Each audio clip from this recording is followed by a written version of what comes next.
ನಕಲಿ ದಾಖಲೆಗಳನ್ನು ಸೃಷ್ಟಿ ಮಾಡಿ ದಲಿತರ ನಿವೇಶನಗಳನ್ನು ಕಬಳಿಕೆ ಮಾಡಲಾಗ್ತಾ ಅಂತ ಹೇಳಿ ಆರೋಪಿಸಿ ಅಂಬೇಡ್ಕರ್ ಸೇವಾ ಸಮಿತಿ ವತಿಯಿಂದ ಕೋಲಾರ ನಗರಸಭೆ ಕಚೇರಿ ಎದುರಲ್ಲಿ ಪ್ರತಿಭಟನೆ ನಡೆಸಲಾಯಿತು.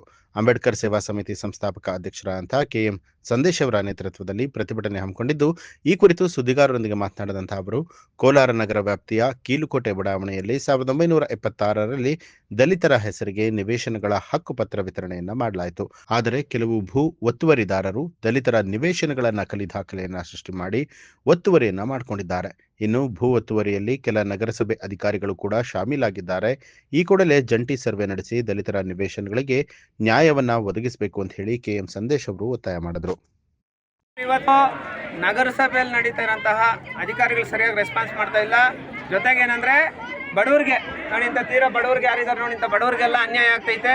ಜೊತೆಗೆ ಒಂದು ಸರ್ವೆ ಹಾಕ್ರಿ ಅಂದರೆ ಇಲ್ಲಿ ತನಕ ಸರ್ವೆಗೆ ಹಾಕಿಲ್ಲ, ಸಿವಿಲ್ ವ್ಯಾಜ್ಯ ಅಂತ ಹೇಳ್ಬಿಟ್ಟು ಹೇಳಿ ಕಳಿಸಿದ್ರು. ಸಿವಿಲ್ಗೆ ಮತ್ತೆ ಇವ್ರಿಗೆ ಸಂಬಂಧ ಇರೋದು, ಸಿವಿಲ್ಗೆ ಪೊಲೀಸ್ನವ್ರಿಗೆ ಸಂಬಂಧ ಇಲ್ಲ ಅಲ್ವಾ? ಇದಕ್ಕೆ ಸಂಬಂಧಪಟ್ಟಂಗೆ ಸರ್ವೆ ಮಾಡಿಸ್ಬೇಕು.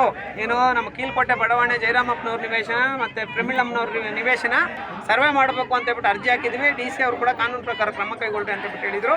ಯೋಜನಾ ನಿರ್ದೇಶಕರು ಕೂಡ ಅದೇನೇ ಇವರು ಡೈರೆಕ್ಷನ್ಸ್ ಮಾಡಿದ್ರು. ಆದರೂ ಸರ್ವೆಗೆ ಅರ್ಜಿ ಹಾಕಿದ್ದಿಲ್ಲ. ಅದಕ್ಕೆ ಸಂಬಂಧಪಟ್ಟಂಗೆ ಸರ್ವೆ ಮಾಡಿಸ್ಬೇಕು ಅಂತ ಹೇಳ್ಬಿಟ್ಟು ಇವತ್ತು ನಗರಸಭೆ ಎದುರು ಪ್ರತಿಭಟನೆ ಮಾಡಿದ್ವಿ.